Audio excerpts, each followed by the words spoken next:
నమస్తే తెలుగువారి విశ్వవేదిక వారధి కార్యక్రమానికి స్వాగతం. నా పేరు సంధ్య. భూ సంస్కరణలను బాబు జీర్ణించుకోలేకపోతున్నారా? ల్యాండ్ టైటిలింగ్ యాక్ట్ ఎవరికి ఉపయోగం? వచ్చే వారం రోజుల ప్రచారం ఎలా ఉండబోతోంది? వైసీపీ అధికార ప్రతినిధి శివశంకర్ రెడ్డి ఇవాల్టి వారధిలో మనతో పాటు జాయిన్ అవుతున్నారు.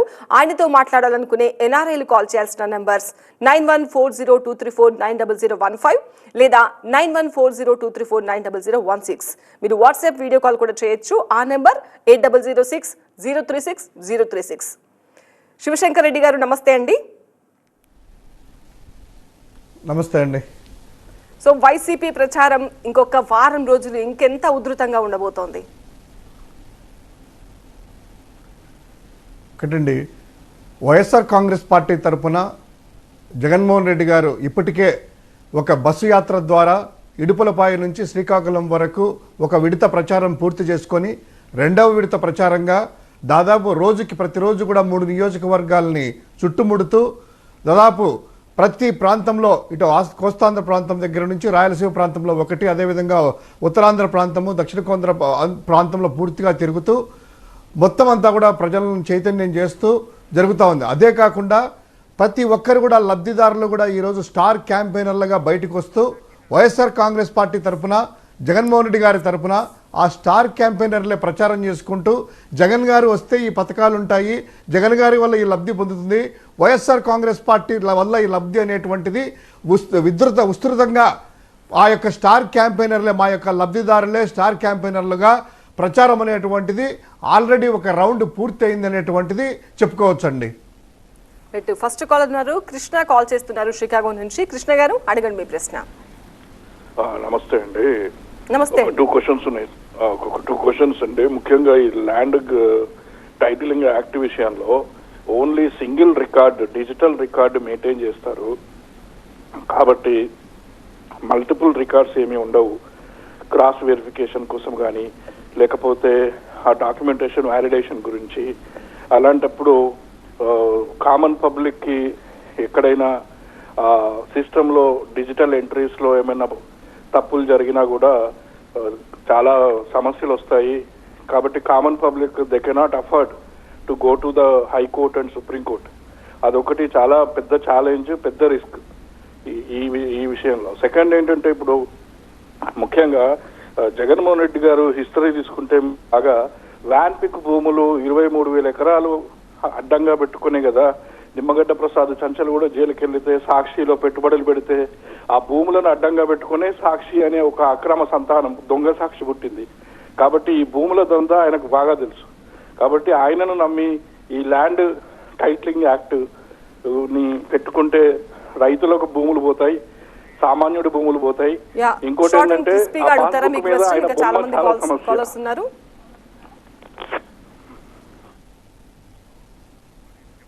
రైట్ అండి శివశంకర్ రెడ్డి గారు. అన్నా మీరు చెప్పినట్లు ఒకసారి చెప్పడమ్మా. ఒకసారి మీరు చెప్పినట్లు ల్యాండ్ టైటిలింగ్ యాక్ట్ అనేటువంటిది ఏంటో మీరు కొంచెము అర్థం చేసుకోవడానికి ప్రయత్నం చేయండి. ఏదో చంద్రబాబు నాయుడు చెప్పాడు కదా, ఏదో ఈనాడు రాసింది కదా, ఏదో వాళ్ళ రాజకీయం కోసము ఒక ప్రజలను గందరగోళం చేసేసి ఆ యొక్క విద్యా అధికులైనటువంటి మనమే ఇలా బ్లేమ్ చేయడం ఎంత మటుకునేటువంటిది ఒక్కసారి ఆలోచన చేయండి. ల్యాండ్ టైటిలింగ్ యాక్ట్ అనేటువంటిది దాదాపు ఈ యొక్క ల్యాండ్ టైటిలింగ్ అంటే సంపూర్ణ హక్కులు, ఏ హక్కులు అయితే పొందుతున్నారో ఆ హక్కులన్నీ కూడాను ఆ యొక్క హక్కుదారుడికి ఇచ్చేయడమే అనేటువంటిది ముఖ్యమైనటువంటి ఉద్దేశము. ఇక రెండవది, ఇప్పుడు నార్మల్గా అండి ఈ హక్కులు ఎలా ఉంటాయంటే అది డీడ్ యాక్ట్ అనేటువంటిది ఉంది. డీడ్ యాక్ట్ వల్ల అంటే ఉదాహరణ ఒక చార్మినార్ తీసుకుందాము. చార్మినార్ అనేటువంటిది హైదరాబాద్లో ఉంది. ఎవడో కూడా ఆధార్ కార్డు కానీ ఏదైనా ఒక పట్టా ఏదైనా క్రియేట్ చేసుకొని పోతే అమ్మేవాడు కొనేవాడు అంటే సబ్ రిజిస్ట్రార్కి కావాల్సింది ఏంటంటే ఆ యొక్క చలాను కడితే కనుక వీళ్ళు ట్రాన్స్ఫర్ చేసి చేస్తారు. అంటే పేపర్ మీద మాత్రమే హక్కులు అనేటువంటిది కల్పించడం జరుగుతుంది. అదే ల్యాండ్ టైటిలింగ్ యాక్ట్ అనేటువంటిది వస్తే దీనివల్ల ఏంటంటే సమగ్రంగా సర్వే చేయించేసేసి ఆ యొక్క భూమి ఇంతవరకు ఎలా ఉంటుందంటే అండి, భూమి అనేటువంటిది 7-8 రికార్డుల పరంగా ఉంటుంది. వక్ఫ్ బోర్డులో ఒకటి ఉంటుంది, తర్వాత సిసిఎల్ రెవెన్యూ వాళ్ళ కింద ఒక టైటిల్తో ఉంది, తర్వాత సర్వే సెటిల్మెంట్ దగ్గర ఒకటి ఉంటుంది, తర్వాత ఎండోన్మెంట్ దగ్గర ఒకటి. ఇవన్నీ తర్వాత లోకల్ అథారిటీ దగ్గర ఒకటి ఉంటుంది. అంటే ఎప్పుడైనా రిజిస్టర్కి వెళ్ళినప్పుడు ఒక రికార్డు ఓకే అన్నా కూడా రికార్డ్ చేసుకున్న తర్వాత రెండవసారి అమ్మినప్పుడు ఎక్కడోసారి లిటిగేషన్ పెట్టి ఇది ఎండోన్మెంట్ భూమో, ఇది చుక్కల భూమో, లేకపోతే ఇది వక్ఫ్ బోర్డు సంబంధించిందో అనేటువంటిది రావడం వల్ల ఏమవుతుందంటే ఆ యొక్క కోర్టుల వివాదాలు పడి ఈ యొక్క ప్రజలందరూ కూడా చాలా సఫర్ అవుతున్నారు. ఇప్పుడు ఎవరు కూడా క్లియర్గా లేదు. ఎందుకంటే ఇది దాదాపు ఇండిపెండెన్స్ వచ్చిన తర్వాత కాకుండా అంతకు ముందే బ్రిటిష్ వారి టైంలో జరిగినటువంటి ఈ యొక్క సర్వేలు ఇంతవరకు దేశంలో ఎక్కడా కూడా సర్వే అనేటువంటిది రెండవసారి జరగలేదు. దాదాపు 1880 సంవత్సరంలో జరిగినటువంటి సర్వే మాత్రమే ఇది. తర్వాత కేంద్ర ప్రభుత్వము 2004లో మొదటిసారిగా ఒక ముసాయిదా తీర్మానం చేసి 2004లో ఒక ముసాయిదా తీర్మానం చేసి తర్వాత 2009లో కూడా రెండవ అమెండ్మెంట్ ఇచ్చేసేసి తర్వాత 2011లో 2015లో అంచెలంచెలుగా దాన్ని మోడిఫై చేసుకుంటూ ప్రతి రాష్ట్రం కూడాను ఈ సర్వే అనేటువంటిది క్లియర్గా చేస్తే పూర్తిగా సంపూర్ణ హక్కులు ఆ యొక్క లబ్ధిదారుడికి ఆ హక్కుదారుడికి కల్పిస్తే భవిష్యత్తులో ఇలాంటివి జరగకుండా ఉంటాయి అనేటువంటి ఉద్దేశంతో పెట్టినటువంటిది. మహారాష్ట్ర ఆల్రెడీ స్టార్ట్ అయింది, రాజస్థాన్ స్టార్ట్ అయింది. ఇవన్నీ కూడా చేసినప్పుడు అంటే ఇప్పుడు ఇక్కడ ఆంధ్రప్రదేశ్లో అంటే క్లియర్గా అర్థం చేసుకోవాల్సింది ఏంటంటే ఆంధ్రప్రదేశ్లో దీనికి సంబంధించినటువంటిది చెయ్యాలి అంటే టైటిలింగ్ యాక్ట్ చేసి అమల్లోకి రావాలంటే భూములన్నీ కూడా సమగ్రంగా సర్వే చేయించాలి. ఇప్పుడు మన ఆంధ్రప్రదేశ్లో 17,000 రెవెన్యూ పంచాయతీలు ఉన్నాయి. ఈ యొక్క సర్వే అనేటువంటిది మొదలుపెట్టి ఈ 2 సంవత్సరాల్లో 6,000 పంచాయతీలు పూర్తయ్యాయి. ఇంకా 11,000 రెవెన్యూ పంచాయతీలు పూర్తి చేయాలంటే 2 సంవత్సరాలు పడుతుంది. ఈ యొక్క సమగ్ర సర్వే పూర్తయిన తర్వాత ఈ యొక్క చట్టంలో ఎలా టైటిల్ ఎలా ఉంటుంది, ఎవరికి వెళ్ళాలి ఏంటి అనేటువంటిది తర్వాత జీవోలు కానీ ప్రభుత్వ ఆర్డర్లు వస్తాయి. ఈ రోజు వరకు ఈ ల్యాండ్ టైటిల్ సంబంధించింది ఒక జీవో కానీ ఒక ఆర్డర్ కాపీ కానీ ముసాయిదాలు కానీ ఎక్కడా కూడా ఇవ్వలేదు. లేని దాన్ని ఈ చంద్రబాబు నాయుడు ఈనాడు వీళ్ళందరూ కూడాను ఎన్నికల సమయం వారికి ఏ విధంగా అవకాశం లేదు. జగన్మోహన్ రెడ్డి గారి పరిపాలన బాగలేదు అని చెప్పేదానికి అవకాశం లేదు.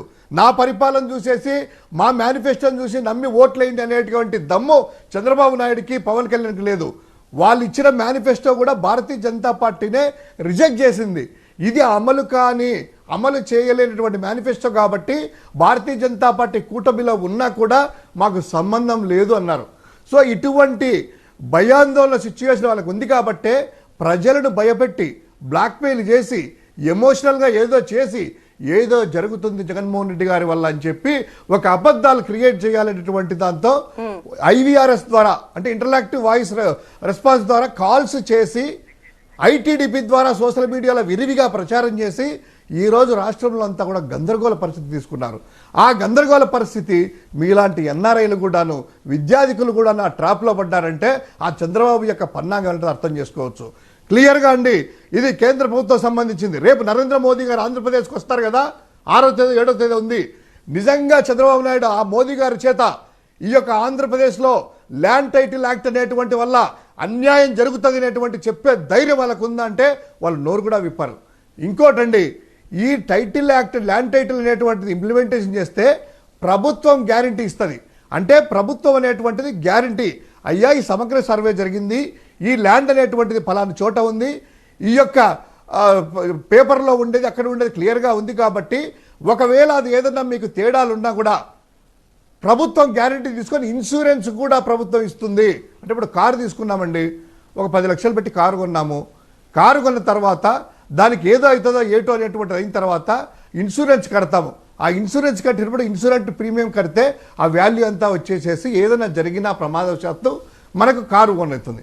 ఆ సిమిలర్ ఎగ్జాంపుల్ ఎందుకు చెప్తున్నానంటే ఒకవేళ ఈ ల్యాండ్ టైటిల్ అనేటువంటిది ఒక రిటైర్డ్ ఎంప్లాయీ ఉంటాడండి, ఒక అపార్ట్మెంట్ ఫ్లాట్ కొంటాడు, లేదా ఒక వాళ్ళ పెళ్లి కోసమో ఇంకో దానికో అమ్మాలని చూస్తాడు. అమ్మాలని చూసినప్పుడు అది ఏదైనా ఎక్స్టెంట్ ఉండకపోవచ్చు, ఏదైనా ల్యాండ్ తీసుకోండి ఎక్స్టెంట్ ఉండకపోవచ్చు, సబ్ డివిజన్ అయి ఉండకపోవచ్చు, లేకపోతే కనుక దానికి డీడ్ జరిగిండకపోవచ్చు.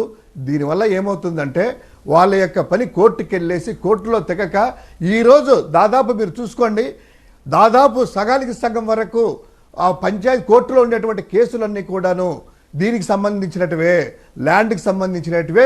ఈ రెవెన్యూ రిలేటెడ్ అన్నీ కూడా దాదాపు సగము హైకోర్టులో కావచ్చు వివిధ కోర్టుల్లో పెండింగ్లో ఉన్నాయి. వీటన్నింటికి కూడాను సంపూర్ణ హక్కులు కల్పించి వారికి భద్రత కల్పించి ప్రభుత్వమే గ్యారంటీ ఇచ్చి ఇదో ఇక్కడ ఉంది భూమి అనేటువంటిది తీసుకోవచ్చు. అంతేకాకుండా ఇప్పటి వరకు ఉందండి, కర్ణాటకలో ఉంటారు, కర్ణాటక వ్యక్తి ఒక రికార్డు రిజిస్టర్ చేసుకున్నారనుకోండి, ఆన్లైన్లో తీసుకుంటే తెలుగులో వస్తుంది. కానీ ఈ యొక్క ల్యాండ్ టైటిల్ యాక్ట్ ద్వారా కూడా డిజిటలైజ్ చేసిన తర్వాత ఆ రికార్డ్స్ అంతా కూడా ల్యాండ్ది ఇదిను వివిధ లాంగ్వేజ్లో కూడా 16 లాంగ్వేజ్లకి ఇంగ్లీష్ కావచ్చు, హిందీ కావచ్చు, ఆ టైటిల్ అంతా కూడా చూసుకోవచ్చు. అంటే దీనివల్ల ఎంత ఉపయోగం ఉంది అనేటువంటిది. ఇంకోటి మన బ్రదర్ ఇందాక చెప్తూ ఏదో జగన్మోహన్ రెడ్డి గారి గురించి వాల్పిక్ భూముల గురించి మాట్లాడుతున్నారు కదా. అయ్యా 2019 నుంచి 2024 వరకు 5 సంవత్సరాలు ఉంది. ఒక్కటైనా కూడాను ఏ ల్యాండ్ అయినా కూడాను ఈరోజు మీరు చెప్తున్నటువంటి మీ చంద్రబాబు నాయుడు వియ్యంకుల యొక్క అల్లుడు గారు ఆ గీతం యూనివర్సిటీలో అక్రమంగా గీతం యూనివర్సిటీ ప్రభుత్వ భూమిని 42 ఎకరాలు కంచె తీసేసి నాటుకుంటే దాన్ని కాపాడి ప్రభుత్వానికి అందజెప్పినటువంటి ప్రభుత్వం జగన్మోహన్ రెడ్డి గారిది. మీరు ఏదో అపోహల్లో ఉండి ఎక్కువ ఈనాడు చదువుతూ ఉన్నారు, ఎక్కువ చంద్రబాబు నాయుడు స్పీచ్లు వింటా ఏదో ఉన్నారు. కాస్త ఏం జరుగుతుంది ప్రపంచం అనేటువంటిది 360 డిగ్రీ యాంగిల్లో చదివితే చూస్తే అర్థమవుతుంది బ్రదర్. ఇక్కడ ఎక్కడా కూడాను ఈ జగన్మోహన్ రెడ్డి గారి భూమి ఇచ్చేవాడే కానీ దోచుకునేవాడు కాదు. ఈరోజు 30 లక్షల మంది ఆడపడుచులకి భూమి అనేటువంటిది ఇచ్చి ప్రతి ఒక్కరికి ఇంటి స్థలాలు ఇచ్చేసేసి కాలనీలు కాదు ఊర్లు ఏర్పాటు చేయడం జరిగింది. ఎక్కడా కూడాను పేదోడి దగ్గర నుంచి పెద్దోడి వరకు ఈవెన్ బలవంతుల దగ్గర వరకు అందరికి కూడాను జగన్మోహన్ రెడ్డి గారి టైంలోనే న్యాయం జరుగుతుందని ప్రజలు నమ్మారు కాబట్టే చంద్రబాబు నాయుడు గందరగోళం చేయడానికి ప్రయత్నం చేస్తున్నాడు. దాని గురించి ఈరోజు ఒకటండి మన బ్రదర్ చెప్పినట్టు ఈరోజు ఒకసారి మీరు ఏదో అపోహపడుతున్నారు కదా, ఎన్నికల కమిషన్ అనేటువంటి నిష్పాక్షపాతంగా పనిచేస్తుంది కదా, ఈవెన్ ఇంటెలిజెన్స్ డీజీని కూడా తీసేసింది కదా. అదే సిఈసి ఎలక్షన్ కమిషన్ ఏం చేసింది ఈరోజు? దీనికి సంబంధించి చంద్రబాబు నాయుడు ఐటీడీపీ చేసినటువంటి అబద్ధాలని సిఐడికి ఇమ్మీడియట్గా నోటీసులు ఇచ్చేసేసి ఆ చంద్రబాబు తెలుగుదేశం మీద కేసు అనేటువంటిది ఫైల్ జరిగింది. అంటే వాళ్ళు చేసినటువంటి తప్పు కాబట్టే ఎలక్షన్ కమిషన్ ఇమ్మీడియట్గా రియాక్ట్ అయ్యి దీనికి సంబంధించి ఇమ్మీడియట్గా రెస్పాన్స్ అడిగి సిఐడి వాళ్ళకి సైబర్ వాళ్ళకి పంపించడం జరిగింది. సో ఇది మీరు ఎవరు కూడా ప్రజల్లో గందరగోళం చెందాల్సిన అవసరం లేదు. ల్యాండ్ టైటిల్ యాక్ట్ వల్ల సంపూర్ణ హక్కులు వస్తాయి. గుండె మీద చేయి పెట్టుకొని మనం ప్రశాంతంగా నిద్రపోవచ్చు ఈ యొక్క చట్టం వల్ల. వైసీపీ అధికార ప్రతినిధి శివశంకర్ రెడ్డితో మాట్లాడడానికి షికాగో నుంచి కృష్ణారెడ్డి కాల్ చేస్తున్నారు. కృష్ణ గారు అడగండి మీ ప్రశ్న. Good afternoon madam. Sir good afternoon అండి. జగన్ గారు, నేను ఫ్రాంక్ గా చెప్తున్నా, నేను జగన్ గారికి నాకు ఇష్టం సార్. అందరూ ఇప్పుడు ఈ ల్యాండ్ ల్యాండ్ ఈ యాక్ట్ గురించి మాట్లాడుతున్నారు కదా సార్. మనందరూ ఇప్పుడు డిజిటలైజేషన్ వైపు వెళ్తున్నాం కదా సార్. అందరూ ఆధార్ కార్డు యూనిక్ నెంబర్ అని అంటున్నాము. ఆ విధంగానే యూనిక్ డాక్యుమెంట్ తీసుకొస్తుంటే ఇందులో ఉండే అభ్యంతరాలు ఏంటో నాకేమీ అర్థం కావడం లేదు సార్. దీన్ని ఏదో పని కట్టుకొని కామెంట్ చేయడము, ఇది అయినా సెంట్రల్ గవర్నమెంట్ పాలసీ. ఈ పాలసీ ఆల్ ఓవర్ ఇండియా అన్ని స్టేట్స్ ఇంప్లిమెంట్ చేయవలసి వస్తుంది కదా సార్ ఇన్ ఫ్యూచర్. దాన్ని పైలట్ ప్రాజెక్ట్ కింద ఏపీ తీసుకుంది, పిక్ చేసుకుని సక్సెస్ఫుల్ గా ర్యాంక్ చేస్తుంది. సో దీన్ని పని కట్టుకొని పర్టికులర్ గా టీడీపీ వాళ్ళు, జనసేన వాళ్ళు ఎందుకు కామెంట్ చేస్తున్నారు అంటే, మేబీ సమ్ ల్యాండ్ ఆల్రెడీ వాళ్ళు ఆక్యుపై చేసిన ల్యాండ్స్ గురించి వాళ్ళు భయపడుతున్నారు ఏంటో నాకేం అర్థం కావట్లేదు. ఇది unique policy designed by the central government policy. వాళ్ళు కాకపోయినా రేపైనా అన్ని స్టేట్ లో డెఫినెట్ గా ఇంప్లిమెంట్ చేయవలసిందే. సో దీన్ని మనం ఆధార్ కార్డు యూనిక్ నెంబర్ ఎందుకు పెట్టుకుంటున్నాం సార్? దానివల్ల ఇండివిజువల్ పర్సన్ ఐడెంటిఫై చేస్తున్నారు. అలాగే belongs to so and so person అనేది క్లారిటీ వస్తుంది. బినామీ భూములన్నీ బయటకు వస్తాయి sir. So it may be useful for future. Maybe some restrictions, maybe act may be refined in future definite గా. సో డెఫినెట్ గా దీన్ని ఎంకరేజ్ చేయవలసిన అవసరం ఉంది సార్. అదేవిధంగా వేరే పార్టీ వాళ్ళు ఎవరైనా రేపు క్యాంపెయిన్ లో బీజేపీకి ఎగ్నిస్ట్ గా మాట్లాడగలుగుతారేమో చెప్పమని సార్. చెప్పండి. ఖచ్చితంగా మీరు అన్నట్టు కృష్ణ గారు, ఈ యొక్క ల్యాండ్ ఈ టైటిల్ యాక్ట్ అనేటువంటిది ముఖ్యంగా UL pin, unique land record అనేటువంటిది ఒకటి. మన ఆధార్ ఎలా ఉంటుందో యుఎల్ పిన్ అనేటువంటిది ఒక్కొక్క ల్యాండ్కి సంబంధించినటువంటి రికార్డుకి ఒక యూనిక్ రికార్డ్ అనేటువంటిది క్రియేట్ అవుతుంది. సో దీనివల్ల ఏంటి అంటే, ఇందాక మనం ముందు కూడా ప్రీవియస్గా ఎక్స్ప్లెయిన్ చేసినట్టు క్లియర్గా సంపూర్ణ హక్కులు అనేటువంటి కలుగుతుంది.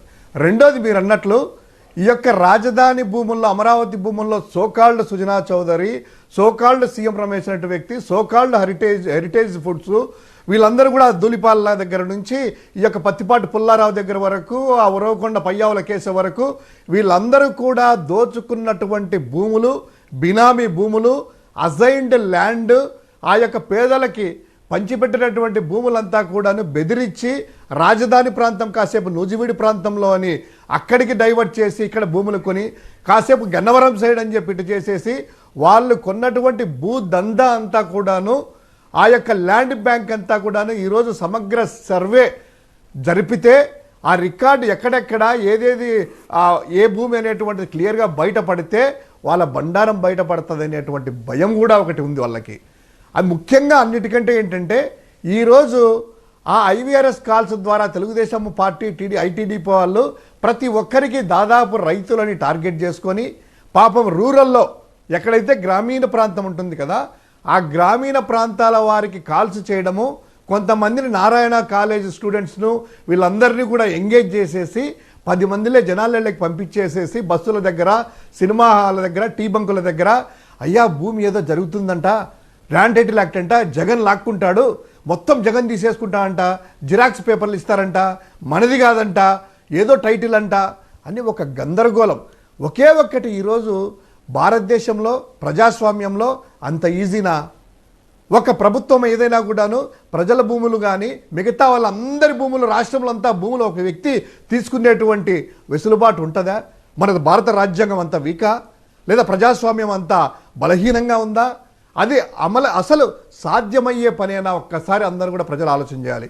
ముఖ్యంగా ఇందాక మన కృష్ణ గారు కాలర్ చెప్పినట్లు ఇది నీతి ఆయోగ్ అనేటువంటిదండి. ప్రభుత్వం, భారత ప్రభుత్వము దీనికి సంబంధించి 2014లో ఒక ముసాయిదా రిలీజ్ చేసినప్పుడు, ఈ యొక్క ఎన్డీఏ ప్రభుత్వమే రిలీజ్ చేసినప్పుడు నీతి ఆయోగ్కి రెఫర్ చేశారు. నీతి ఆయోగ్ సమగ్రంగా చర్చించేసి అధ్యయనం చేసేసి ఇది భారతదేశం అంతటా కూడా తప్పకుండా అమలు చేస్తేనే ప్రతి ఒక్కరి హక్కులు కాపాడగలుగుతామని నీతి ఆయోగ్ దాన్ని సర్టిఫై చేసి ముసాయిదాలో అమెండ్మెంట్ చేసేసి అన్ని రాష్ట్రాలకు ఇచ్చిన తర్వాత మహారాష్ట్ర, దాదాపు రాజస్థాన్ కూడాను మొదలు పెట్టడం జరిగింది. అంటే ఇది జాతీయంగా చేయాల్సినటువంటి మంచి కార్యక్రమము. ఎందుకు ప్రజలను గందరగోళం చేస్తారు చంద్రబాబు నాయుడు గారు? ఈరోజు ప్రజలు గందరగోళమైనా ఒక్కరోజు 2 రోజులే, 3వ రోజు ఖచ్చితంగా తెలుసుకుంటారు. ఇంకా ఎన్నికలకు 10 రోజుల సమయం ఉంది కాబట్టి, ఖచ్చితంగా 8 రోజుల సమయం ఉంది కాబట్టి 8 రోజుల్లో కూడా మీ బండారం అంతా కూడా బయటపెట్టి 2019లో 23కి పరిమితమైతే ఈ టైంలో యథావిధంగా జనసేనకు 0, భారతీయ జనతా పార్టీకి 0, తెలుగుదేశానికి 2 అంకెల స్కోరు కూడా దాటుదో అనేటువంటిది ప్రజలందరూ నిర్ణయం తీసుకున్నారనే భయంతోనే కాస్త డిపాజిట్ల కోసం వాళ్ళు తాపత్రయపడుతున్నారు తప్ప ఇందులో ఎటువంటి గందరగోళం అవసరం లేదు. ప్రశాంతంగా జనాలు ఉండొచ్చు. రైట్, మరో కాల్ ఉన్నారు. మాధవి కాల్ చేస్తున్నారు టెక్సస్ నుంచి. మాధవి గారు అడగండి మీ ప్రశ్న. 2 అండి. ఇప్పుడు పెన్షన్స్ రావాల్సిన ఫస్ట్ డేట్ కి మీరు ఇవ్వట్లేదు, ఆపేసి జస్ట్ ఎలక్షన్స్ ఉన్నాయని చెప్పేసి ఆపేశారు. ఎందుకంటే మా ఫాదర్ వెళ్ళి చూస్తే కనుక బ్యాంకులలో వెళ్తే ఎలక్షన్ టైము మేము ఆపుతున్నామని చెప్పారు. సో మీ ప్రభుత్వం ఉండి పెన్షన్స్ ఇప్పుడు ఇంటికింటికి వెళ్ళి ఇచ్చే బదులు మామూలు కనీసం బ్యాంకులలో మీరు ఇవ్వకపోతే మామూలు నార్మల్ మధ్యతరగతి మనుషులు ఎలా బతుకుతారు? దాని గురించి చెప్పండి. మీరు ఇంతగానో చెప్తున్నారు. నిన్న శ్యామల గారు కూడా కానీ, రోజా కానీ, వీళ్ళు పద్మ కానీ, వాసిరెడ్డి పద్మ కానీ జగన్ గురించి మంచిగా మాట్లాడండి. జగన్ చేసినటువంటి అభివృద్ధి ఏ విధంగా ఉందని ఏ విధంగా చెప్పట్లేదు. కానీ ఎంతసేపు ఎదుటి వాళ్ళు చంద్రబాబు నాయుడు, పవన్ కళ్యాణ్ ఇదని వాళ్ళు ఇంకా రాలేదు. 5 ఏళ్లు మేము జగన్ పాలన చూసాము. సో సొంత చెల్లెలకు కూడా న్యాయం చేయలేని మనిషి ప్రజలకు మంచి చేస్తారని, ప్రజలకు న్యాయం చేస్తారని మీరు మనిషి దగ్గర తీసుకెళ్లి మరీ చెప్తున్నారు. కానీ కనీసము సిస్టర్స్ గురించి, కనీసం అంటే వాళ్ళ సొంత చెల్లెల గురించి, చీర గురించి దరిద్రంగా మాట్లాడే జగన్ గారు, మీరు ఏ విధంగా మేము నమ్మి మీకు ఓటు వేయాలని మా పేరెంట్స్ కానీ మా రిలేటివ్స్ కానీ చెప్పాలని మీరు ఎలా అనుకుంటున్నారు? దయచేసి చెప్పండి. Thank you. మాధవి గారు, మీరు అన్నట్టు పెన్షన్లు అనేటువంటిది ఈరోజు మీరు చంద్రబాబు నాయుడుని ఎవరో అన్నారని బాధపడుతున్నారు కదా. మీ చంద్రబాబు నాయుడు గారు 14 సంవత్సరాలు ఉన్నారు కదమ్మా. 2014 నుంచి 19 వరకు కొత్త మన నవ్యాంధ్ర తీసుకుందాం. ఈ 5 ఏళ్లలో జన్మభూమి కమిటీలు కూడా పెట్టుకున్నారు కదా. ఒక్క ఇంటికైనా కూడాను పెన్షన్ తీసుకెళ్ళి ఇచ్చాడా? ఫస్ట్ ఒక్కసారి గుండె మీద చేసుకుని మాధవి గారు మీ నాన్నగారిని అడగండి, పెన్షన్ వస్తుందన్నారు కదా, చంద్రబాబు నాయుడు టైంలో ఇటువంటి సిస్టమ్ ఉందా? ఇంటికెళ్ళి బ్యాంకులకో లేకపోతే అక్కడికి వెళ్ళి తెచ్చుకునేవాళ్ళు కదా. జగన్మోహన్ రెడ్డి గారు వచ్చిన తర్వాత వాలంటరీ వ్యవస్థ ద్వారా ఇప్పటికి దగ్గర 57 నెలలు ఇంటింటికి తీసుకెళ్ళి మీ నాన్నగారికి ఇచ్చారా లేదా అడగండి. ఈరోజు నిమ్మగడ్డ ప్రసాద్ అని ఉన్నారు కదా, నిమ్మగడ్డ రమేష్ గారు, ఆ నిమ్మగడ్డ రమేష్ గారు చంద్రబాబు నాయుడు జేబులో మనిషి కదా. ఆ చంద్రబాబు నాయుడు వాలంటీర్ల మీద కోపంతో నిమ్మగడ్డ రమేష్ ద్వారా ఎన్నికల కమిషన్కి వేస్తే వాలంటరీ వ్యవస్థని ఆపు చేసి రద్దు చేయించింది మీ చంద్రబాబు నాయుడు గారు. తర్వాతనే ఈ 2 నెలల లోపలనే ఆ పెన్షన్ అనేటువంటిది వెళ్లకుండా ఉంది. తర్వాత గ్రామ సచివాలయాల్లో ఏమండి మనకు 15,000 సచివాలయాలు ఉన్నాయి.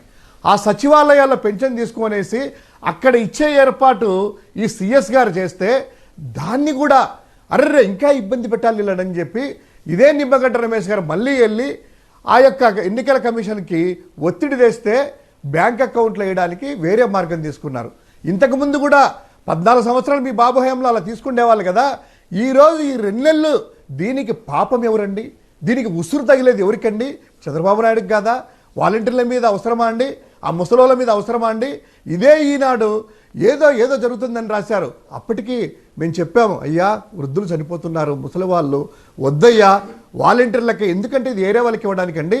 ప్రతి 50 ఇండ్లకి ఒకటి మ్యాప్ చేసేసి ఒక బయోమెట్రిక్ సిస్టమ్ ద్వారా వాళ్ళ రికార్డ్స్ అందరినీ కూడా ఒక మొబైల్లో బంధించేసేసి రికార్డ్ చేసేసి అక్కడికి వెళ్ళి తమ్ ఇంప్రెషన్ తీసుకొని ముసలి వాళ్ళకి ఇచ్చేటువంటి పరిస్థితి.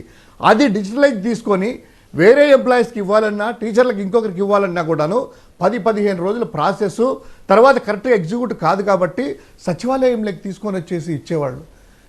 గత నెల ఈ నెల అది కూడా వద్దని చెప్పి ఒత్తిడి తీసేసి బ్యాంకుల్లో ఈరోజు బ్యాంకు దగ్గర క్యూలు కట్టుకొని మీ తండ్రి లాంటి వాళ్ళు చాలామంది ఉన్నారండి. 57 నెలల్లో ఇట ఎప్పుడూ జరగలేదు. ఈరోజు చంద్రబాబు దీనికి ఉసురు కాదా? మాధవి గారు మీ తండ్రి గారికి ఎగ్జిక్యూట్ చేయండి దీనికి పాపం అని. ఇంకా రెండవది, చెల్లెళ్ళకు న్యాయం చేయలేదు ఎలా అని అంటున్నారు కదండి. ఎందుకండి ఈరోజు పార్టీలు తీసుకున్నట్లయితే ఇదే షర్మిల గారు మీరు చూడండి, తెలంగాణలో పార్టీ పెట్టి తెలంగాణలో ఈవెన్ జనవరిలో ఎన్నికలైన తర్వాత కూడా ఎన్నికల్లో అయినాయి కదా జనవరిలో ఈ సంవత్సరంలోనే, అంటే 5 నెలల కిందటనే అదే కాంగ్రెసే ఎఫ్ఐఆర్లో పెట్టి మా నాన్నని చనిపోయినటువంటి వ్యక్తి మీద కేసులు పెట్టారు, వైఎస్ఆర్ని అవమానించిందని పదే చెప్పి ఈరోజు చంద్రబాబు నాయుడు కూటమిలో జాయిన్ అయ్యేసి వీళ్ళ అవతల తిరుగుతూ ఉన్నారు. అయినా కూడా ఏమనలేదు. చీర గురించి రాజకీయం ఇక్కడ చేయలేదండి. మాధవి గారు మీరు ఏదో చంద్రబాబు నాయుడిని బాగా ఫాలో అవుతున్నట్టు ఈనాడు పత్రికను ఎల్లో మీడియాని కాస్త న్యూట్రల్గా చూడండి. పచ్చ చీర కట్టుకొని రెచ్చగొట్టి పచ్చ పార్టీ దగ్గరికి, పచ్చ నాయకుడి దగ్గరికి పచ్చ చీర కట్టుకొని వెళ్ళింది అన్నాము. ఈరోజు వైట్ షర్ట్ వేసుకొని వచ్చి కూర్చున్నాను. అంతేగాని దాని మీద ఏదో మా ఇంటి ఆడపడుచు మీద మేమేదో చేసినట్టు, మీకేదో ప్రేమ ఉన్నట్టు, ఇదే వ్యక్తుల్ని కించపరిచినట్టు మీ చంద్రబాబు నాయుడు వీళ్ళందరూ కూడాను అదే ఏదో సినిమా హీరోతో అని చెప్పి విచ్చలవిడిగా ప్రభాస్తో అనేటువంటిది ఎన్ని కూడా ఆ శర్మిలమ్మ మీద చేసేసి మేము పోరాటం చేస్తే ఈ గొంతుకలు ఏమైనాయి అంటున్నాను. ఇదే చంద్రబాబు నాయుడు కదా అవమానించేది, రాజకీయం కోసం వాడుకునేది. సరే మీరు అన్నట్టు న్యాయం అంటున్నారు కదా, ఇదే చంద్రబాబు నాయుడు వారి యొక్క తమ్ముడు రామ్మూర్తి నాయుడు న్యాయం చేయలేక సొంత బ్లడ్డే కదా, సొంత రక్తం పంచుకున్నటువంటిది.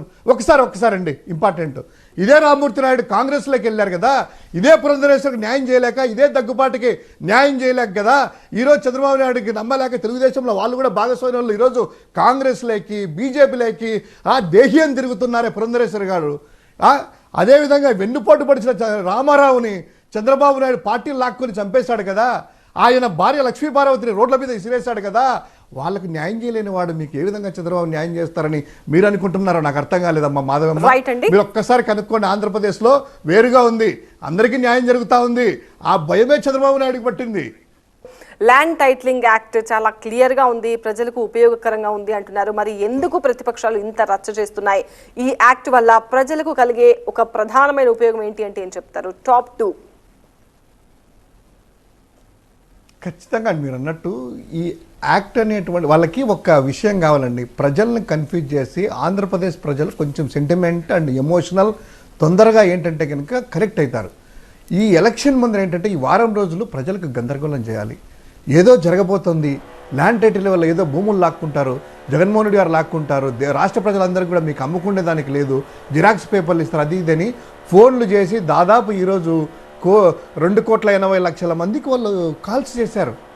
కాల్ సెంటర్ల ద్వారా, IVRS ద్వారా కాల్స్ పంపి ITDP సోషల్ మీడియా ద్వారా విచ్చలవిడ చేశారు. ఎందుకు అంటే ఈ యొక్క చంద్రబాబు నాయుడు యొక్క మేనిఫెస్టోని జనాలు నమ్మలేదు, ఆ వ్యక్తుల్ని నమ్మలేదు, వాళ్ళ కూటమిని నమ్మలేదు, భారతీయ జనతా పార్టీనే కూటమిలో నమ్మలేదు. ఈరోజు రఘునాథ్ బాబు గారు టొబాకో బోర్డు చైర్మన్గా చేశారు, మెంబర్గా ఆయన. తర్వాత IVR కృష్ణారావు గారు CS గా పనిచేసినటువంటి వ్యక్తి, భారతీయ జనతా పార్టీలో క్రియాశీలకమైనటువంటి వ్యక్తి. వీళ్ళిద్దరు కూడా మాట్లాడుతూ ఈ మేనిఫెస్టోకి, తెలుగుదేశం జనసేన ఇచ్చిన మేనిఫెస్టోకి మాకు సంబంధం లేదు, అది అమలయ్యేది కాదు, 2014లో ఇచ్చిన మేనిఫెస్టోనే వాళ్ళు అమలు చేయలేదు, సో రుణమాఫీ అన్నారు, రుణమాఫీ ఎగ్గరగొట్టారు కాబట్టి మాకు సంబంధం లేదని కూటమిలోనే లుకలుకలు వచ్చాయి. అంటే నమ్మలేని పరిస్థితి బాబుని. దీంతో ఏమైందంటే జగన్మోహన్ రెడ్డి గారు ఏమన్నారు, మేనిఫెస్టో బైబిల్, ఖురాను, భగవద్గీతలాగా పాటిస్తాను, నా మేనిఫెస్టో 2 పేజీలు, 98% నుంచి 99% అమలు చేశాను, ఈ ప్రోగ్రెస్ రిపోర్ట్ ద్వారా నా పాలనని మెచ్చినట్లయితే, నా పాలన బాగుంటే, నా మీద నమ్మకం ఉంటే ఓట్లేయండి అనేటువంటిది గర్వంగా అడుగుతున్నాడు. దాంతో చంద్రబాబు నాయుడు ఇలా కూటమికి ఏమైందంటే ప్రజలు వాళ్ళని నమ్మలే, ఎందుకంటే ఫెయిల్ ఆల్రెడీ. తర్వాత ఇప్పుడు వాళ్ళ కూటమిని నమ్మలే. ఈ యొక్క నమ్మలేని పరిస్థితుల్లో నార్మల్గా ఎక్కడైనా ఎలా అంటే నాయకుడు అంటే అండి, ఇదిగోండి మా మేనిఫెస్టో చూడండి, దీన్ని చూసి ఓటేయండి, మమ్మల్ని నమ్మండి అంటారు. కానీ ఇలా అలా కాదు, జగన్మోహన్ రెడ్డి గారిని తిట్టడము, జగన్మోహన్ రెడ్డి పరిపాలన బాగాలేదని ఓన్లీ ఒక జగన్మోహన్ రెడ్డి గారి వ్యక్తిగత మీద వెళ్ళి ప్రజలను రెచ్చగొట్టి ల్యాండ్ టైటిల్ అంట, ఇంకోటంట, ఇదంట అంటున్నారు. ఈరోజు ముస్లింలకు కూడా రిజర్వేషన్ 4% రద్దు అంటున్నారు. మరి దాని గురించి భారతీయ జనతా పార్టీతో ఏమైనా చెప్పించగలరా? ఈరోజు ముస్లింలకి సంబంధించినటువంటి వాళ్ళ హక్కుల్ని వీళ్ళు కాపాడతారా? ఇదే వ్యక్తి కదా ముస్లింలకి భారతీయ జనతా పార్టీ ఊచకోత కోసింది, నరేంద్ర మోదీ గారిని అడుగు పెట్టనియను, ఈ యొక్క ప్రత్యేక హోదా ఇయ్యను, 2018లో 4 ఏళ్ళు అనుభవించిన తర్వాత భారతీయ జనతా పార్టీకి మేము బయటకు వస్తున్నాం మద్దతు అని చెప్పి నరేంద్ర మోదీని కూడా వాళ్ళ భార్య లేనోడు, పిల్లలు లేనోడు, వాడికేం తెలుసని ఆయన అమిత్ షా వచ్చి రాళ్ల దాడి చేసి 40లో ఇచ్చారు. ఈరోజు ఎలా పొత్తు పెట్టుకున్నారు? జనాలు ఆశ్చర్యపోతున్నారు. అమ్మ ఇంత అవకాశవాదా చంద్రబాబు నాయుడు? దేనికైనా పాలుద్దపడతాడయ్యా? మొన్ననే కదా భారతీయ జనతా పార్టీ అన్యాయం చేసింది ఆంధ్రాకి అని చెప్పి బయటకు వచ్చాడు. అంతలోపల ఏమొచ్చింది, మళ్ళీ వెళ్ళి చంద్రబాబు నాయుడు అమిత్ షా కాళ్ళు పట్టుకుంటున్నాడు, పొత్తులో ఉన్నాడు, మీకు ఏం కావాలంటే చేసుకోండి అని చెప్పి అంటున్నారు. సో నమ్మకం అనేటువంటిది లేదండి, క్రెడిబిలిటీ లేదు, విశ్వసనీయత చంద్రబాబు నాయుడుకి లేదు. కాబట్టే గందరగోళం చేసేసి సెంటిమెంట్లు రెచ్చగొట్టి చేయాలనేటువంటి ఆలోచనలు ఉన్నారు. రైట్, మరో కాలర్ ఉన్నారు, ఇంతియాజ్ కాల్ చేస్తున్నారు దుబాయ్ నుంచి. ఇంతియాజ్ గారు అడగండి మీ ప్రశ్న. హలో, నమస్తే సార్. నేను చూస్తా ఉన్నానండి మీ ప్రోగ్రామ్. బేసిక్ గా ఇంతకు ముందు కూడా 4-5 days గా నేను కొంతమందిని గమనిస్తున్నాను. విశ్వసనీయత గురించి, నమ్మకం గురించి జగన్మోహన్ రెడ్డి గారి మీదే క్వశ్చన్ రేజ్ చేసేంత సీన్ వీళ్ళకైతే లేదండి టీడీపీ వాళ్ళకి. బేసిక్ గా రామారావు గారు ఓపెన్ గా వచ్చి జామాత దశమ గ్రహ అని చెప్పి అంత పబ్లిక్ గా అన్నప్పుడే చంద్రబాబు నాయుడు గారికి అసలు వాల్యూ లేదని అర్థమైపోయింది. సో వీళ్ళు జగన్మోహన్ రెడ్డి గారి చెల్లెల గురించి మాట్లాడాల్సినంత పని అయితే లేదు, ఆ వినే వాళ్ళకి అర్థమైపోయి ఉంటుంది.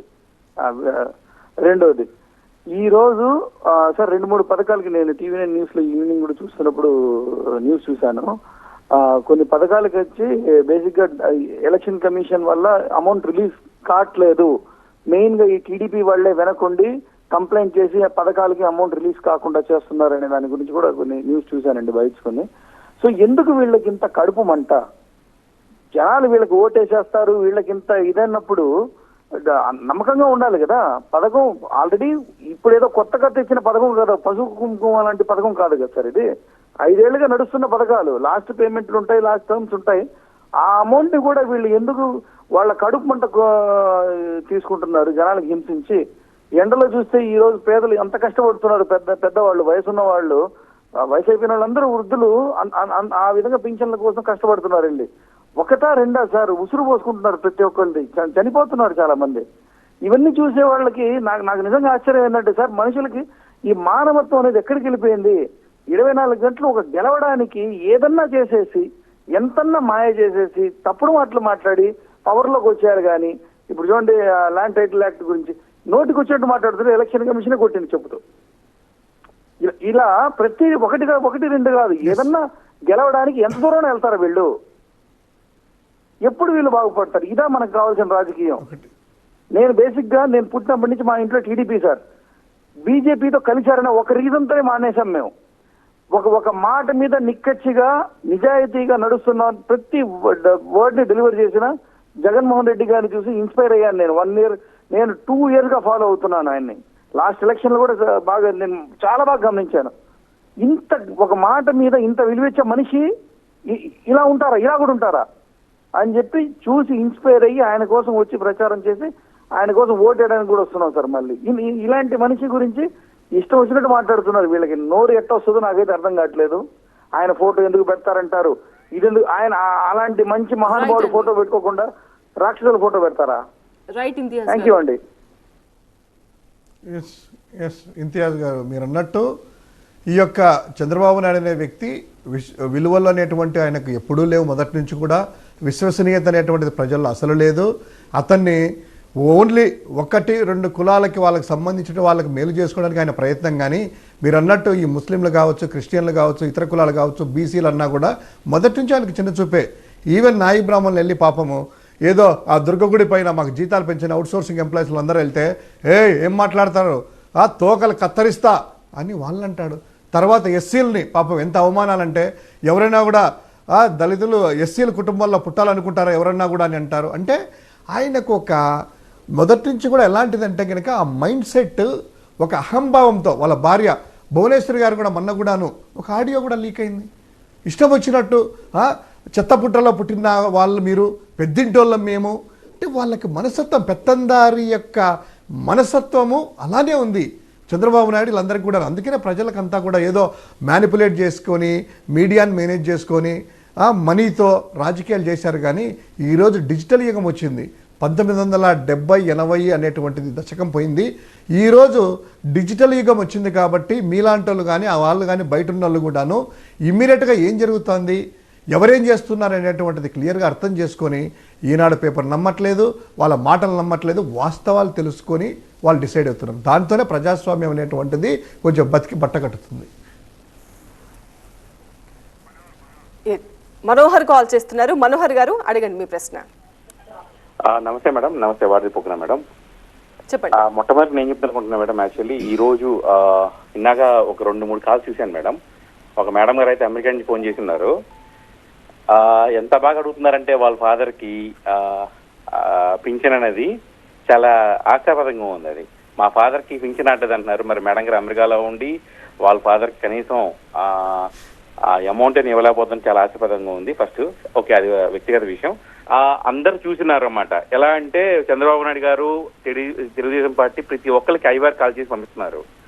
ఇప్పటి వరకు ఉన్న సర్వేలన్నింటిలో జగన్ గారు సీఎం అవుతారని తెలిసి ఇప్పుడు నెక్స్ట్ ఏం చేద్దామన్న ఆలోచనతో మాత్రమే ఈ కాల్స్ మేడం. దీన్ని ఇలా సృష్టించారు. ఎందుకంటే ఇప్పుడు రైతుల్లో విలేజ్ బ్యాక్గ్రౌండ్ లో 70% ఓటింగ్ షేర్ జగన్కు ఉంది. డెఫినెట్ గా చెప్పాలంటే ఆ 70% ఓటింగ్ ని ఎలా తగ్గించాలనే ఆప్షన్ లో భాగంగా మాత్రమే ఇప్పుడున్న ల్యాండ్స్ కానీ పొలాలను కానీ ఈ అంశంలో తెచ్చారు మేడం. ఇది గత 2-3 సంవత్సరాలు జరుగుతూ ఉన్న విషయం. ఇది ఎలక్షన్ ముందు తీసుకొచ్చారంటే కేవలం ఓటింగ్ షేర్ కోసం మేడం. ఒకటి ఇంకో విషయం చెప్పాలంటే 135 సీట్లతో జగన్ గారు రేపు అధికారం రాబోతున్నారు. అది ప్రతి ఒక్కరికి తెలుసు. అది ఎక్కడైనా సరే ఆప్షన్ దొరకపోతుందా, ఎక్కడైనా సరే నెగిటివ్ చేద్దామానా, ఒక 2% ఓటు తీసుకుందామని మాత్రమే జరుగుతుంది మేడం. ఇది నిజం చెప్పాలంటే ఏ రైతుల్లో కానీ ఎవరిలో ఎటువంటి సందేహం లేదు. నిజంగా అది కనుక జరిగితే ఈ పూలింగ్ లో ఎవరు ఉండేది గవర్నమెంట్ ఎంప్లాయీస్, వాళ్ళకి తెలియదే మేడం ఇది తప్పని చెప్పలేరా మేడం వాళ్ళు? రైట్ మనోహర్ గారు. లేదండి, ఇందాక మన మనోహర్ గారు రైట్ పాయింట్లు లేవనెత్తారు. అంటే జగన్ గారు అనేటువంటి పార్టీ చూడరు, కులం చూడరు, మతం చూడము, ఎలిజిబిలిటీ క్రైటీరియా అంటే ఇస్తాము. వాళ్ళు ఏదైనా మాధవి గారు అమెరికాలో లక్షల రూపాయలు సంపాదించినా కూడా వాళ్ళ నాన్నకి ఇక్కడ ఎలిజిబుల్ ఉంది కాబట్టి కులం మతం చూడకోకుండా, ప్రాంతం చూడకోకుండా పెన్షన్ అనేటువంటిది ఇస్తున్నారు. దాన్ని మాధవి షుడ్ అప్రిసియేట్ జగన్ గారు. అది ఇంటికి 57 నెలల నుంచి ఇంటికి వెళ్ళి తీసుకెళ్తున్నారు. అంతమంది చంద్రబాబు నాయుడు టైంలో తిరిగినా వాళ్ళకి బాధ లేదు. కానీ ఈ నెల చంద్రబాబు నాయుడు ఇచ్చినా కూడాను గవర్నమెంట్ని ఇక్కడ ప్రభుత్వాన్ని అనడం కానీ జగన్ గారిని అనడం కానీ అనేటువంటిది వాళ్ళు ఒక్కసారి ఆలోచన చేసుకుంటే బాగుంటుందని చిన్న సలహా ఇస్తున్నామండి. ఎస్ రైట్ అండి. ఇప్పుడు మీరు నెల్లూరు జిల్లాకు చెందిన నాయకులు, మరి జిల్లాలో వైసీపీ విజయావకాశాలు ఎలా ఉన్నాయి? నెల్లూరు జిల్లా సంబంధించిందండి టోటల్ పార్లమెంటు పరంగా 7 నియోజకవర్గాలు, జిల్లా పరంగా అయితే 8 నియోజకవర్గాలు. నెల్లూరులో విజయసాయిరెడ్డి గారు ఎంపీ అభ్యర్థిగా నిలబడ్డారు. దాదాపు ఒక సామాన్యుడు ఖలీల్ అనేటువంటి ఒక సామాన్య కార్యకర్తని, సామాన్య ఒక ముస్లిం మైనారిటీకి ఇంతమందికి నెల్లూరు నియోజకవర్గ చరిత్రలో ఒక ముస్లిం అభ్యర్థికి వ్యక్తికి టికెట్ ఇవ్వలేదు ఇంతవరకు. మొదటిసారి జగన్మోహన్ రెడ్డి గారు వాళ్ళకి జనాభా సిటీలో ఉంది కాబట్టి నెల్లూరు సిటీకి సంబంధించిన ఒక ముస్లింని, అదేవిధంగా కందుకూరికి ఒక బీసీ యాదవ సామాజిక పెట్టి సామాజిక సమతుల్యత పాటిస్తూ ఈరోజు నెల్లూరు జిల్లాలో ఎన్నిక అనేటువంటిది ఏకపక్షం కాబోతుంది. ఒక పక్క వేమిరెడ్డి ప్రభాకర్ రెడ్డి అనే వ్యక్తి ఈ యొక్క వైఎస్ఆర్ కాంగ్రెస్ పార్టీకి వెన్నుపోటు పొడిచి అక్కడికి వెళ్ళినా, ఇక్కడ అన్ని పార్టీ పదవులు అనుభవించి అక్కడికి వెళ్ళినా కూడా తన యొక్క ఒకే ఒక ఆయుధంతో ఏదో డబ్బులు వెదజల్లుతో చేసినా కూడా ఈరోజు ఈ యొక్క పార్లమెంటుకు సంబంధించి 7కు 7 పార్లమెంట్ అభ్యర్థి విజయసాయిరెడ్డి గారు కూడాను ఘన విజయం సాధించబోతున్నారు. ఎన్నిక అనేది గతంలో 2019లో కూడా నెల్లూరు జిల్లా క్లీన్ స్వీప్ చేసింది. మరోసారి 2024లో ఇప్పుడు కూడాను నెల్లూరు జిల్లా అనేటువంటిది స్వీప్ చేయబోతుంది వైఎస్ఆర్ కాంగ్రెస్ పార్టీ. క్లియర్గా మొత్తం అంతా కూడా జిల్లా అంతా కూడాను. రైట్, కాలర్ ఉన్నారు. రాజ్ కుమార్ కాలిఫోర్నియా నుంచి కాల్ చేస్తున్నారు. అడగండి మీ ప్రశ్న. నమస్తే అండి. Thank you so much for even to conducting this show. First of all నా క్వశ్చన్ ఏంటంటే, ఇప్పుడు మీరు ఈ 5 years డబ్బులు పంచడమే ఒకటిగా పెట్టుకొని మీరు పంచుతున్నారు కదా డిపిటీ అని. సో ఎవ్రీ ఇయర్ ఒక 5 years ఉన్నారు కదా, ఇప్పుడు మీరు గ్రాడ్యుయేషన్ అని, పోస్ట్ గ్రాడ్యుయేషన్ అని స్టూడెంట్స్ కాలేజెస్ నుంచి బయటికి వస్తారు. సో మీరు వాళ్ళకి ఇచ్చే కాన్ఫిడెన్స్ ఏంటిది? ఎందుకంటే ఈ 5 years లో there are no jobs. Okay, so అయితే ఆంధ్రప్రదేశ్లో ఉన్న యూత్ వేరే స్టేట్స్ క్యాపిటల్స్కి వెళ్ళడమే తప్పించి మీరు జాబ్స్ ప్రొవైడ్ చేసినట్టు ఎక్కడ న్యూస్లలో కనిపించలేదు. 2, సో ఇప్పుడు మీరు ఈ 5 years మీరు చేసింది ఏంటంటే డబ్బులు పంచడమే. సో మీరు నెక్స్ట్ ఇయర్ కూడా అదే చేస్తా అంటే what is the confidence you're giving to the public of Andhra Pradesh? Raj Kumar గారు, మీరు అన్నట్టు ఇప్పుడు డబ్బులు పంచడమే అనేటువంటిది ఏంటంటే డీబీటీ ద్వారా ఏదైతే వెల్ఫేర్ స్కీమ్స్ ఉన్నాయో అది అమలు చేస్తూనే డెవలప్మెంట్ అనేటువంటిది 2 కన్నులాగా, మాకు 2 కన్ను, వెల్ఫేర్ ఒక కన్ను, డెవలప్మెంట్ ఒక కన్ను. మీరు అన్నారు కదా ఇంతవరకు అభివృద్ధి ఏం లేదు ఓన్లేని. అభివృద్ధి అనేటువంటిది ఆంధ్రప్రదేశ్లో చూస్తే అండి ఈరోజు ఒక్కసారి ప్రభుత్వ ఆస్తుల క్రియేషన్ అంటే 15,004 సచివాలయాలుంటే ప్రతి ఒక్క గ్రామీణ ప్రాంతంలో 2,000 జనాభాకు ఒకటి 15,004 సచివాలయ బిల్డింగులు, 2 స్టోర్ బిల్డింగు ప్రతి ఊరిలో కూడా క్రియేట్ చేయడం, కట్టడం జరిగింది. తర్వాత 10,560 ఆర్బీకే కేంద్రాలు, రైతు భరోసా కేంద్రాలు, నుంచి విత్తనం వరకు అంటే అమ్మకం వరకు రైతులకు సంబంధించిన పెస్టిసైడ్స్ కానీ, ఫర్టిలైజర్స్ కానీ, విత్తనాల కొనుగోలు కానీ, అమ్మకం కానీ అంతా కూడా ధాన్యం కొనుగోలు వరకు ఆ యొక్క రైతు భరోసా కేంద్రాల్లోనే అంతా కూడా చేయడం జరుగుతుంది. అంటే 10,560 రైతు భరోసా కేంద్రాలు, 10,000 వరకు విలేజ్ క్లినిక్లు, అంటే దగ్గర 40,000 బిల్డింగులు అంటే ప్రభుత్వ ఆస్తులు క్రియేట్ చేయడం జరిగింది. అదేవిధంగా 17 మెడికల్ కాలేజీలు. భారత స్వాతంత్రం వచ్చిన తర్వాత ఏ రాష్ట్రంలో కూడాను ఒక 10 yearsలో 5 years లోపల 17 మెడికల్ కాలేజీలు పర్మిషన్ల దగ్గర నుంచి ఎస్టాబ్లిష్మెంట్ వరకు అయ్యేసి ఈరోజు దాదాపు 5 మెడికల్ కాలేజీలంతా పూర్తయి బయటకు వచ్చాయి, 17 మెడికల్ కాలేజీ. అదేవిధంగా పోర్టులు, షిప్పింగ్ హార్బర్లు, హేచరీస్, ఇవన్నీ కూడా భారతదేశంలో ఎక్కడా కూడాను ఇంత అభివృద్ధి చెందినటువంటి లేదు. ఇక ఉద్యోగాలు అంటారు మీరు అన్నట్టు యూత్కి కానీ వీళ్ళకి కానీ, ఏమండి భారతదేశంలో ఇంతవరకు ఏ రాష్ట్రం కూడా ఇండివిజువల్గా రిక్రూట్మెంట్ చేస్తే 5,000, 10,000, మహా అంటే 25,000 ఉద్యోగాలు అనేటువంటిది ఒక నోటిఫికేషన్ ఇస్తారు. ఒకవేళ భారత ప్రభుత్వం అయితే బ్యాంకింగ్ కావచ్చు, రైల్వేస్ కావచ్చు 50,000, 70,000 ఇస్తారు.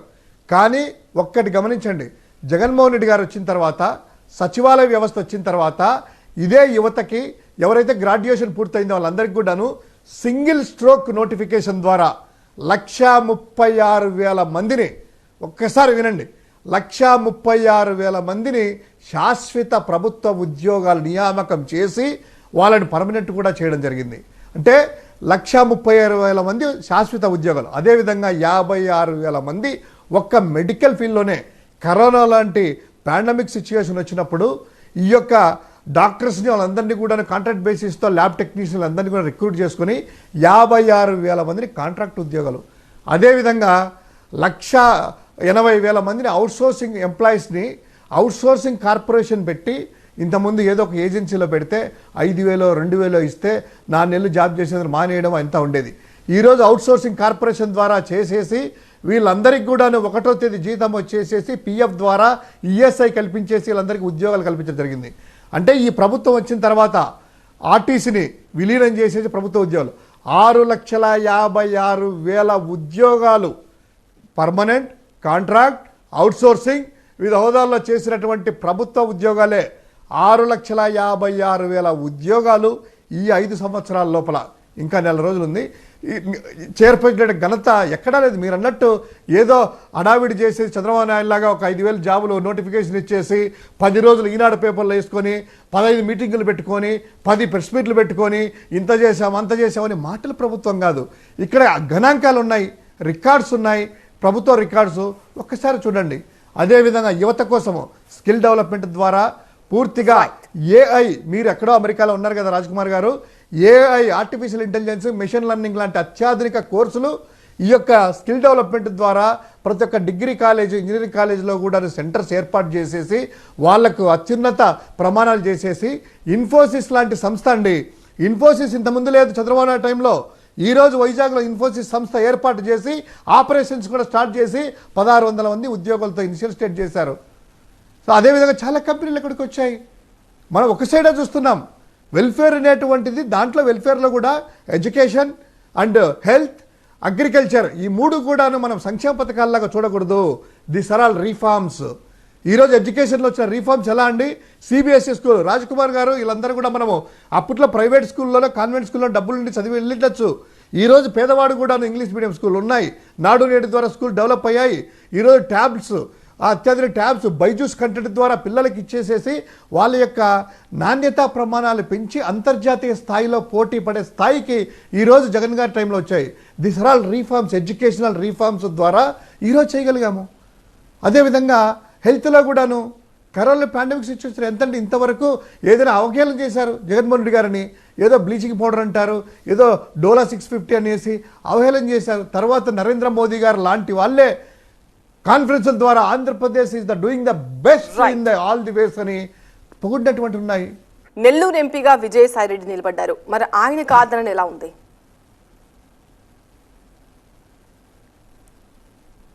విజయసాయిరెడ్డి గారండి ఇక్కడ నెల్లూరు ప్రజలంతా కూడాను హక్కును చేర్చుకుంటున్నారు. ఎందుకంటే విజయసాయిరెడ్డి గారు నెల్లూరు వాసి.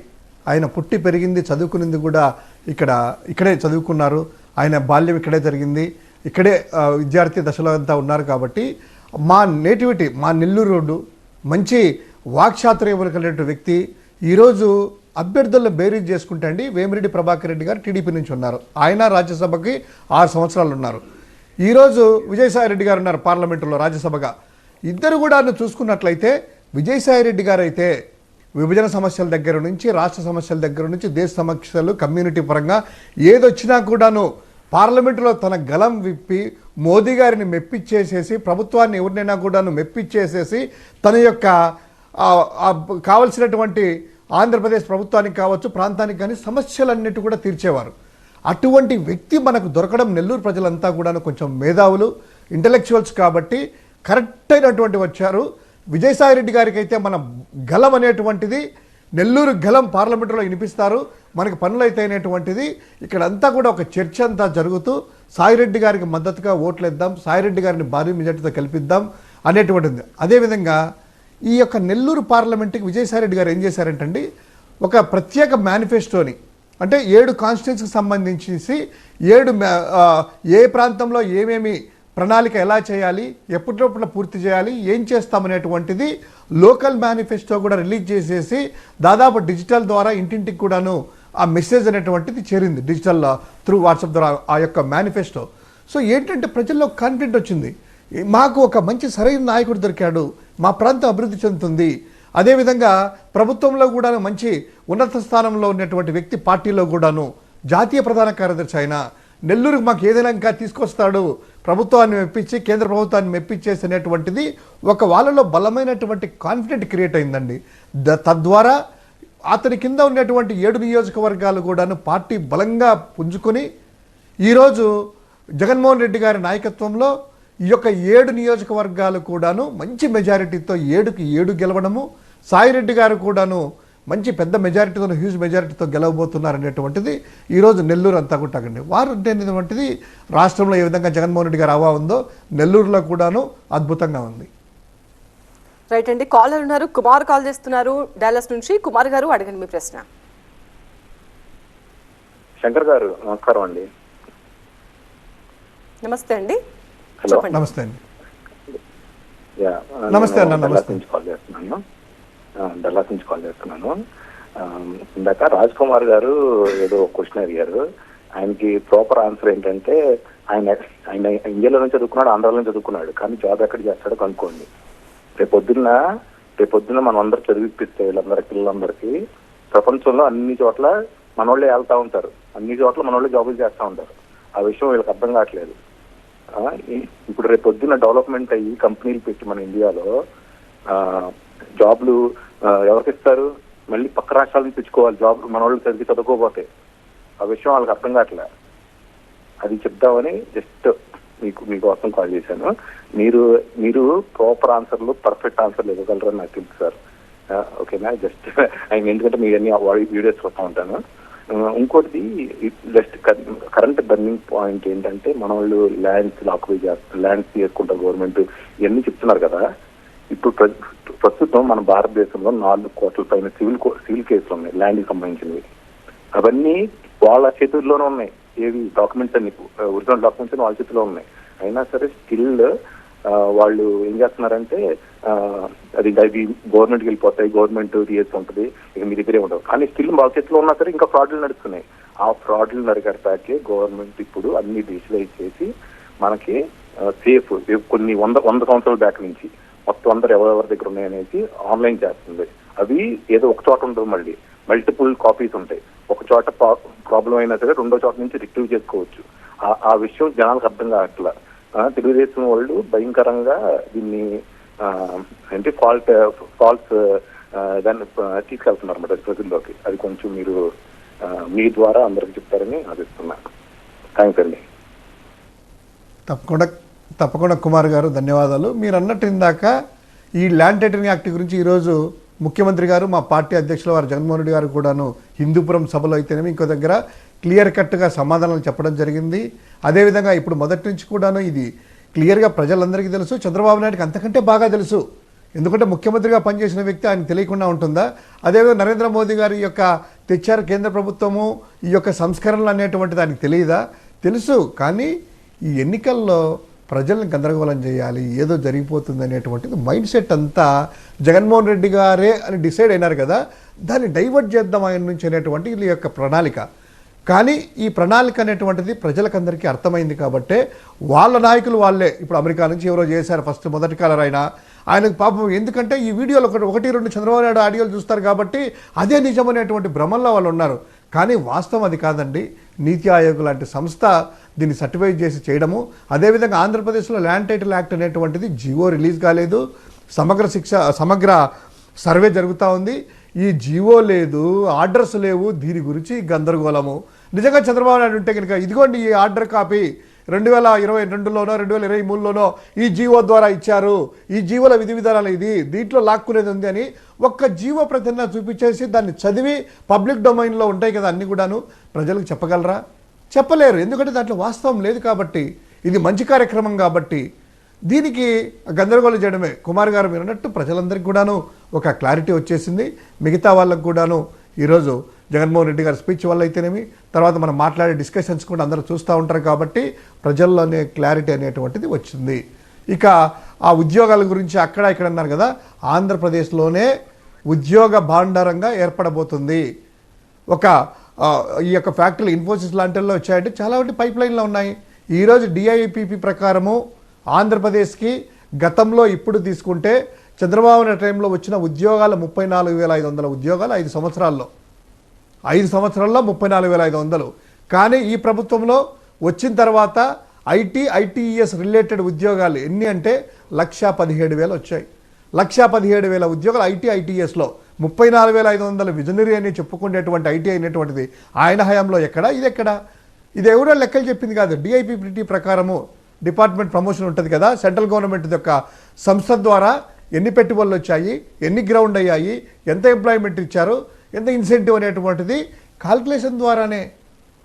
ఏ పరంగా తీసుకున్నా, ప్రభుత్వ ఉద్యోగాల పరంగా తీసుకున్నా, ప్రైవేటు ఉద్యోగాల పరంగా తీసుకున్నా కూడాను ఆంధ్రప్రదేశ్లో ఇద్దరిని కంపేర్ చేసుకుంటే 2014-19కి 19-24 తీసుకుంటే జగన్మోహన్ రెడ్డి గారు చేసినటువంటి ఈ యొక్క ఎన్ని కంపెనీస్ గ్రౌండ్ అయ్యాయి, ఎన్ని ఉద్యోగాలు వచ్చాయి అనేటువంటిది క్లియర్ కట్గా లెక్కలతో సహా ఉంటాయి కేంద్ర ప్రభుత్వ సంస్థలకు సంబంధించిన వాటిల్లో కూడాను. సో ఎక్కడా కూడాను అభివృద్ధిని అనేటువంటిది ఎక్కడా ఆపలేదు. అభివృద్ధి అనేటువంటి చిన్నచూపు కాదు, సంక్షేమం అనేటిది కాదు. రెండు కళ్ళతో చూస్తూ ఎవరికి అవసరమవుతుందో వాళ్ళని ఎకనామికల్గా పైకి తీసుకురావడము, అప్లిఫ్ట్ చేయడము, అందరూ కూడా సమాన అవకాశాలు కల్పించాలి అనేటువంటి ఉద్దేశంతోనే జగన్మోహన్ రెడ్డి గారు తీసుకున్నటువంటి ఈ సంస్కరణలు అన్నీ కూడా ఏదో సంక్షేమ పథకాలు అనే దానికి లేదు. వీటిలో చాలా మటుకు సంస్కరణలు ఉన్నాయి, రిఫార్మ్స్ ఉన్నాయి అనేక మటుకు. సో ఈ యొక్క కంప్లీట్గా ఏ వ్యవస్థ తీసుకున్నా కూడాను, అన్ని వ్యవస్థల్లో కూడాను ఆంధ్రప్రదేశ్ అనేటువంటిది జిఎస్డిపి ఉందండి. ఈరోజు జిఎస్డిపిలో ఎంతలో ఉన్నారు, తలసరి ఆదాయం ఉన్నారు, ఈరోజు టాప్లో ఉన్నారు. ఆంధ్రప్రదేశ్ మొదటి స్థానంలో ఉంది, తలసరి ఆదాయంలో 3వ స్థానంలో ఉంది.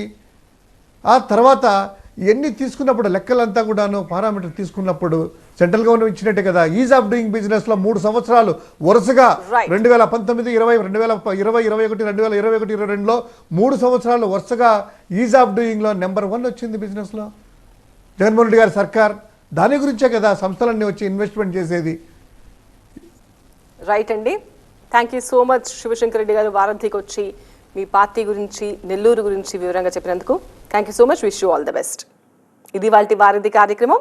చూస్తూనే ఉండండి TV9.